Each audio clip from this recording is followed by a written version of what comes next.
Hello bachcho, let's read this question. The question says, how many ATP and NADPH molecule will be required to make one molecule of glucose through the Calvin pathway? Question क्या पूछ रहा है कि आपका एक molecule of glucose बनाने के लिए जब वो कैल्विन पाथवे में जाता है तो कितने एटीपी, टोटल कितने एटीपी और एनएडीपीएच मॉलिक्यूल इसको यूज होते हैं। तो ये इसके बारे में हम बात करेंगे। बात करते हैं पहले की कॉन्सेप्ट की।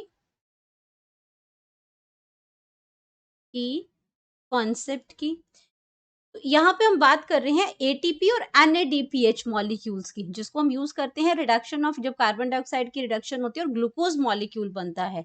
लेकिन ये जो बनते कहाँ पे है, पहले अगर मैं बात करती हूँ यहाँ पे की कॉन्सेप्ट पहले हम यहाँ लिख लेते हैं, फिर एक्सप्लेनेशन शुरू करेंगे। तो इसमें क्या लिखा है, कैल्विन साइकिल। कैल्विन साइकिल, यहाँ पे आ गई कैल्विन साइकिल। अब बात करते हैं कि ये जो एटीपी हैं, ये जो यहाँ पे एटीपी एंड एनएडीपीएच के यूज करने की बात कर रहे हैं, ये पहले प्रोड्यूस कहाँ हुए, ये प्रोड्यूस हुए हमारी फोटोसिंथेसिस की लाइट रिएक्शन में।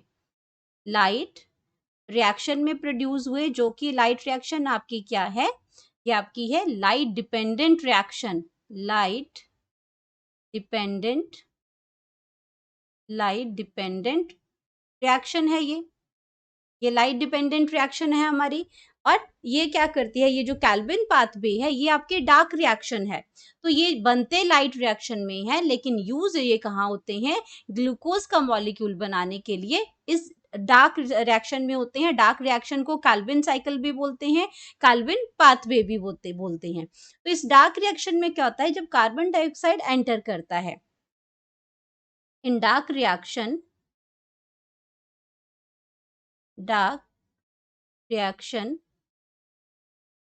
एवरी कार्बन डाइऑक्साइड मॉलिक्यूल क्या करता है, every carbon dioxide molecule enter करेगा कैल्विन साइकिल के अंदर, एंटर इनटू कैल्विन साइकिल। अब इसमें कैल्विन साइकिल आई, जिसको हम कहते हैं C3 साइकिल भी कहते हैं इसको। C3 साइकिल में एंटर करेगा। C3 साइकिल क्यों बोलते हैं, क्योंकि इसका जो फर्स्ट स्टेबल जो प्रोडक्ट बनता है वो 3 कार्बन कंपाउंड बनता है, इसलिए इसको C3 साइकिल कहते हैं। अब जब ये उसके अंदर एंटर करेगा और इसकी कार्बन डाइऑक्साइड की फिक्सेशन होगी, ये आपके इन्वॉल्व करते हैं कैल्विन साइकिल और 3, आपके तीन स्टेप जो है वो ये इन्वॉल्व करते हैं। इसमें 3 स्टेप्स इसमें इन्वॉल्व होते हैं। 3 इवेंट्स आते हैं। एक आपका आता है कार्बोक्सिलेशन।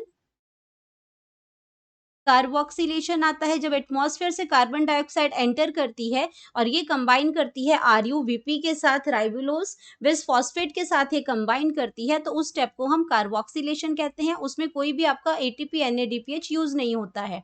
और अगर हम बात करते हैं कि इसमें सेकेंड जो प्रोसेस है रिडक्शन है, तो जब आपके पास क्या आ जाता है, 3 फॉस्फोग्लाइसरिक एसिड बन जाता है, उसकी जब रिडक्शन होगी तो रिडक्शन की वजह से ही क्या बनता है, ग्लूकोज बनता है। रिडक्शन की वजह से ही क्या बनेगा, ग्लूकोज बनेगा। लेकिन इस स्टेप के लिए जब भी आपका एक कार्बन डाइऑक्साइड का मॉलिक्यूल आता है तो इस स्टेप के लिए जो वो यूज करते हैं, तो इसमें रिडक्शन की प्रोसेस में जो पहले आते हैं उसमें आते हैं 2 एटीपी यूज होते हैं।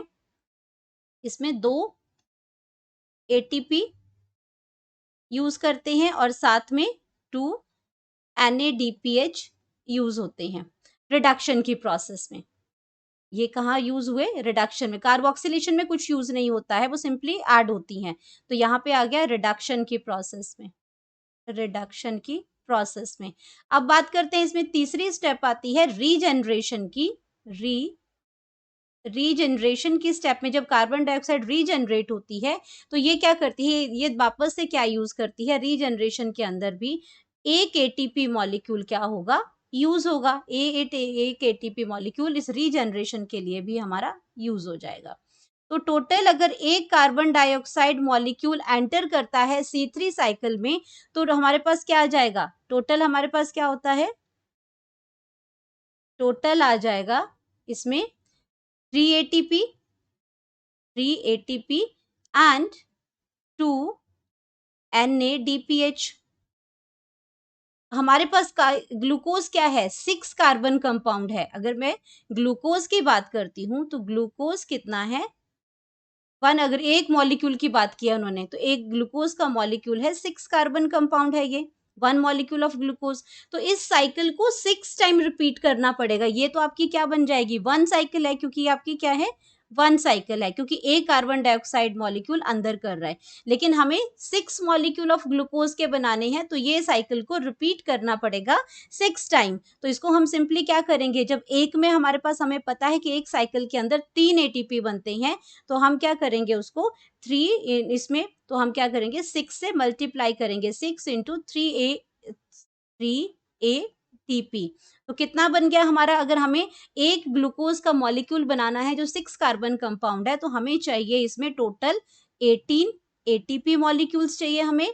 और अगर हमें NADPH की बात करते हैं तो ये भी आपके 6 राउंड में, एक राउंड में कितना बनता है 2, तो हमारे पास क्या हो जाएंगे 6 राउंड में हमारे पास टोटल कितने बन जाएंगे, ये बन जाएंगे हमारे पास 12 एटीपी, सॉरी NADPH। इसमें कितना बन जाएगा, ये NADPH बन जाएगा, NADPH।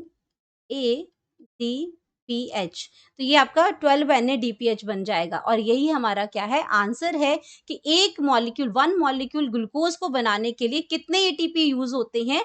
तो ये आपके बन गए टोटल 18 एटीपी। और अगर NADPH की बात करती हूँ तो 12 NADP बन जाएंगे, किसमें, 1 मॉलिक्यूल ऑफ ग्लूकोज के लिए, 1 मॉलिक्यूल ऑफ ग्लूकोज के लिए। तो ये बन जाएगा हमारे पास करेक्ट, इसका इस ये बन जाएगा हमारे पास इसका आंसर कि कितने हमारे यूज हुए, 18 ATP and 12 NADPH। Hope you understood it well, best of luck.